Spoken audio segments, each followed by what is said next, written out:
Bakit daw bigla nasama yung pangalan niya? Sabi niya, bago ang script na ito. Ni minsan hindi raw naugnay ang kanyang pangalan sa issue na ito. Tapos maliban sa tiyempo, malinaw na sadyang pinilit lang na maidugtong ang pangalan niya sa issue ito para maging akusado raw siya sa ICC. Ang para lumalabas, isinama niyo lang siya. Ano po ba yung sagot niyo dyan? Ang sagot ko dito, dapat malaman ni Mayor Inday Sara na February 2020, sinama ko na ang pangalan niya sa International Criminal Court sa sinabit kong handwritten supplemental communication. Sa katotohanan lang, hindi pa siya vice president at that time. So, hindi lang niya alam. Ngayon, nalaman niyo na, is harapin niyo naman. Enzo Recto, kalaban ang katiwalian at kasinungalingan, kakampi sa katotohanan at kabutihan. Namimiligro ngayon itong si Sara Duterte sa posibleng pagtistigo ngayon ng dating Davao Death Squad member na si Arturo Las Cañas laban kay Digong Duterte. Bakit ko po ito nasabi mga kabunyog? Dahil po mga kabunyog, isa po si Sara Duterte sa nabangit ni Las Cañas na involved sa madugong war on drugs doon sa Davao City na kung saan naging mayor itong si Sara Duterte. Tinawag pa nga niya itong Mother of Tokhang. At ngayon magiging testigo itong si Las Cañas sa ICC kung mag-umpisa na ang trial laban kay Digong. Hindi malayong arestuhin rin itong si Sara ng mga ito. At magkasama sila ng mag-ama sa The Hague. Anyway, para po sa iba pang impormasyon, panoorin po natin itong balita. Posibleng tumestigo laban kay dating Pangulong Rodrigo Duterte ang mga nagpakilalang dating miyembro ng Davao Death Squad na sina Edgar Matubato at Arturo Las Cañas. Dati na lang isiniwalat sa Senado ang papel umano ng dating Pangulo sa mga pagpatay sa Davao City. Nabanggit sa inilabas na warrant of arrest ng International Criminal Court ang papel ni dating Pangulong Rodrigo Duterte bilang founder at pinuno ng Davao Death Squad o DDS. Isang grupo sa Davao na pumapatay umano ng mga kriminal sa lugar at matagal nang iniuugnay kay Duterte. Oras na umakyat sa trial ang mga akusasyon kay Duterte. Dalawang aminadong dating mga miyembro umano ng Davao Death Squad ang posibleng tumestigo laban sa kanya. Yan sina Edgar Matubato at dating pulis Davao na si Arturo Las Cañas. Si Edgar Matubato, self-confessed hitman, ikunento sa Senate hearing noong 2016 ang pagpatay niya mula 1998 hanggang 2013. Ang trabaho namin, ma'am, ay pumapatay ng mga kriminal katulad ng drug pusher, rapist, snatcher. Ganyan ang pinapatay namin araw-araw. Pinapatay namin. Isa raw siya sa mga unang miyembro ng Lambada Boys na kalaunan ay tinawag ng Davao Death Squad na binuo umano ni dating Pangulo Rodrigo Duterte nung mayor siya ng Davao. Maraming inamin na pinatay si Matubato sa utos umano ni Duterte. Isa rito ang radio broadcaster na si June Pala. Bakit po? Parang binabakbakan siya sa radyo araw-araw, ma'am, araw-araw. Kasali ako doon sa operation pero hindi ako umabot ng operation. Paano po pinatay si June Pala? Inambush, ma'am. Saan inambush? Sa papunta ng bahay sa. Nabanggit din ni Matubato ang isa umanong kidnapper na nahuli nila sa Sarangani at pinakain umano sa buwaya. Hindi ko alam, ma'am, ang pangalan. Basta dinala namin tapos pinatay namin. Pero ang pagpatay, hindi na ginamitan ng dahas ng baril ng ano. Pinakain namin ng buhaya doon. Saan?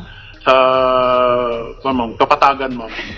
Si Arturo Las Cañas, dating pulis Davao, ang team leader ng Davao Death Squad. Dahil daw sa takot na unang itinanggi ni Las Cañas ang testimonya ni Matubato noong 2016. Pero noong 2017, lumutang para kumpirmahin ang pagpatay ng DDS sa utos umano ni Duterte. Isa raw sa unang naging misyon niya noon ang pagpatay sa umano'y drug lord sa Davao na si Alan Cancio. Dito nag-umpisa ang Davao Death Squad. Dahil po, may iniwan kaming note na ito wag pamarisan, and then nakalagay doon, Davao Death Squad. Ito po ang umpisa. Sabi ni Las Cañas, binibigyan sila ng hanggang 100,000 peso reward sa bawat taong pinapatay nila. Sa lahat po mga ginagawa naming pagpatay sa Davao City, ilibing man o itapon namin sa laot, ito po ay binabayaran kami ni Mayor Rodi Duterte. Kadalasan 20,000, minsan 50,000, at depende po sa status ng target, minsan 100,000. Kinatigan din niya ang kwento ni Matubato ng pagpatay sa broadcaster na si June Pala kung saan nakatanggap daw siya ng malaking pabuya mula kay Duterte. Sinabi ni Mayor Rodi sa akin ang 1 million. Sabi niya 1 million. Tinanggap ko at sabi ko, salamat sir. And then umalis ako. Dati nang sinabi ni Duterte na nagsisinungaling si Matubato na hindi raw niya personal na kilala. Si Las Cañas naman tinawag niya noong mapaggawa ng kwento at anyay siraulo. Pero nang humarap noon sa pagdinig ng Senado noong isang taon, merong inamin ang dating Pangulo. I can make the confession now if you want. Mr. Chair. Talagang niyayari ko. Meron akong death squad, pero hindi yung mga pulis. Sila rin yung mga gangster. Yung isang gangster, utusan ko, patayin mo yan, kaya kung hindi mo patayin yan, patayin kita ngayon. Sa report ng The New York Times noong 2017, nasa kustodiya na raw ng ICC o International Criminal Court si Las Cañas. Ang isinumeteng affidavit ni Las Cañas, tinanggap na ng ICC at si Las Cañas binigyan umano ng limited immunity deal. Ibig sabihin, hindi gagamitin ang mga ibubunyag niya para litisin siya. Si Matubato naman inulat ng New York Times na ng ibang bansa na nitong Enero 2025 gamit ang ibang pangalan sa tulong ng isang pribadong organisasyon. Sa pagkakaalam ni Attorney Cristina Conti, nasa kustodiya na rin ngayon si Matubato ng ICC Victims and Witnesses, ang ICC unit na nagbibigay proteksyon sa mga testigo. Mahalaga raw ang magiging testimonya ni Matubato at Las Cañas sa pag-ugnay kay Duterte sa Davao Death Squad. Tanging yung mga nasa loob lang ng organisasyon ang pwedeng makapagsabi kung anong itsura ba talaga ng Davao Death Squad. Pareho itong si Matubato at si Las Cañas na maituturing na insider witness. Yan mga kabunyog, narinig po natin itong balita. Kumpirmado pong magiging star witness itong sina Las Cañas at Matubato. Sigurado mga kabunyog, puwera kay Bato at iba pa.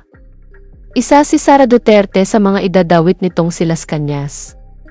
Anyway, para po sa iba pang mga sinabi ni Las Cañas, panoorin po natin itong nakaraang pang-interview sa kanya.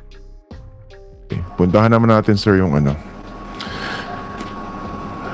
yung mga sa tingin nyo dapat makasuhan sa ICC base sa mga nalalaman nyo, no? Kung kayong tatanungin, sino sa tingin nyo mga dapat litisin ng ICC at mapanagot po? Isa-isahin po natin. Si Mayor Rodrigo Duterte. Who else? O siya lang po ba? Siyempre, si Bato de la Rosa, ang isa sa mga ang author ng Tokhang. Ang tawag ko nga sa kanya is the father of Tokhang in Davao City. At si Sara naman ay ang nanay ng Tokhang. Okay. Nabanggit nyo nanay ng Tokhang, no? Medyo sige, pag-usapan natin meron pa kayo dadagdag? So, Rodrigo Duterte, Bato de la Rosa, Sara Duterte. Kung pinag-uusapan yun pong kasong i-final nyo sa ICC, kung saan po kayo star witness. Yung tatlo po, yung tumbok dapat, tama po ba? Yes. Silang tatlo po. Okay. Pag-usapan natin itong si Vice President Sara Duterte. Kasi nung nagsalita kayo, di ba kinausap kayo ng Bureau Files ni yung journalist po, si Mr. Antonio Montalban. So, meron kayong series na ginawa sa kanila, conversations. And dun po sa isang conversation, idinawit nyo po si Sara Duterte. Okay? So, ang sagot dyan ni Sara Duterte, bakit daw bigla nasama yung pangalan niya? Sabi niya, bago ang script na ito, ni minsan hindi raw naugnay ang kanyang pangalan sa issue na ito. Tapos maliban sa tiyempo, malinaw na sadyang pinilit lang na maidugtong ang pangalan niya sa issue ito para maging akusado raw siya sa ICC. Ang para lumalabas, isinama niyo lang siya. Ano po ba yung sagot niyo dyan? Ang sagot ko dito, dapat malaman ni Mayor Inday Sara na February 2020, sinama ko na ang pangalan niya sa International Criminal Court sa sinabit kong supplemental communication sa katotohanan lang. Hindi pa siya vice president at that time. So, hindi lang niya alam. Ngayon, nalaman niyo na, is harapin niyo naman kung mayroon na kayong natanggap na subpoena or what, at magharap-harap tayo para malaman kung sino ang sabi sa atin ng katotohanan. At saka dinawit lang kita dahil politik. Hindi naman ako politiko. So, hindi to kaugnay dun sa dahil vice president na siya. So, kailangan isama nyo. Hindi po. Okay. Again, balikan ko ng konti yung binanggit ko po kanina. No? Kasi nag-iba na po yung political atmosphere. Alam niyo naman na nag-aaway na po yung mga miyembro ng unit team.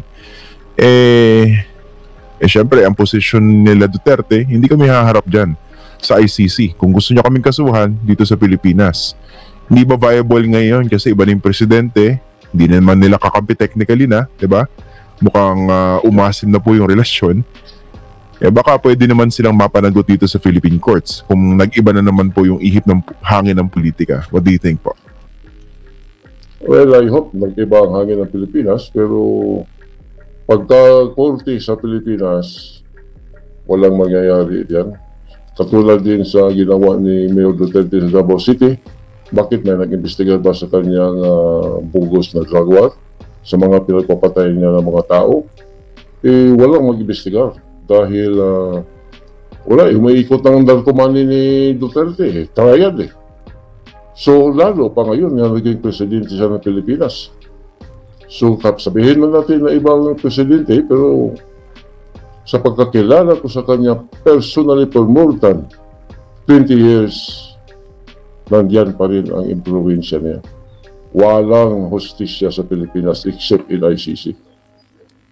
Okay. You mentioned po na kilala niyo siya for more than 20 years. Dito sa mga binibitawan niyang salita, binabanatan niya na si Bongbong Marcos, nag-iingay siya, no? Ano po ba yung basa niyo dyan? Kasi tama ba yung suspetsya ng iba na baka nakakaramdam na ng takot? Sa pagkakakilala niyo po sa dating Pangulo, ano po ba yung basa niyo dyan?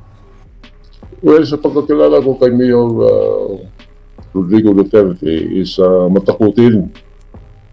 Matakutin siya at saka walang alam sa batas ito.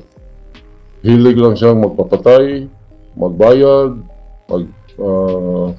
kanyang mga sinungalingan, gamit ang kanyang mga bayad na mga media sa Davao City. Pasensya na po ha. So, matakutin siya sa ngayon is ginagawa niya ito dahil meron siyang, pagbasa ko dito, meron niyang ibang behind the scene na plano. Kaya ulit-ulitin tulad po ng ano? Ano yung mga binabanggit niyo tingin yung behind the scenes sa plano? Well, isa yan sa mga behind the scenes sa mga plano ni Duterte. Nung araw sa Davao City is simple ang death squad niya. Then isa si Bato de la Rosa. So, hindi, yung ngayon po. Ngayon po, meron ba kayong, akala ko you're talking about behind the scenes sa mga galawan ngayon? Sigurado may plano yan si Mayor. Iba ito pagka siya na ang magiging kalaban mo. Talagang gagawa ito ng katraidoran talaga. Hindi ito lalaban na parehas o harap-harapan na legal. Hindi po. Hindi, gagamit yan ng narkomani at mga tauhan ng trial. Okay. Isa-isahin po natin ng iba pa mga dinawit nyo rito, no? Kasi public record naman yan, no? Dahil nyo, inakusahan nyo sila publicly. So, yung kay Sara Duterte, ano po ba ebidensya nyo? Kasi sinabihan nyo siya na nanay ng tokhang. What exactly did you mean? Kung hindi ko nagkamali, February ng 2012, nung naupo si Bato de la Rosa as police chief ng Davao City Police Office, pinatawag niya ako doon sa kanyang opisina at saka in-advise niya ako na bulgar na ginahimo ninyo to, sabi ni Mayor Inday. Bulgar na daw, samok daw pirmi ang media. So, nakapag-isip ngayon si Sara na i-abduct na lang ang mga target personalities sa kanyang illegal drug campaign, separate sa style ng kanyang tatay na riding in tandem. Hanggang Sara, kaya na-invento ni Bato de Rosa ang tokhang, meaning tok-tok hangyo. Pag nadala ang target, i-abduct ito at ilibing sa Laon Quarry. Ito po ang mga diferensya sa mag-amang ito. So yung tokhang as... Ano po, sorry. Go ahead po. Ang ebidensya ko po, nung nag-instruction sa akin, kasama ko si SPO4 Sunny Benaventura, mismo si Mayor Sara Duterte, na ayaw na nagamitan ninyo ang fossil nga style sa binisaya ng instruction sa amin. I-abduct ninyo ang target o niya ilubong ninyo para missing lang ang magiging kaso. At ito ang uplan tokhang nangyari po ito sa Davao City.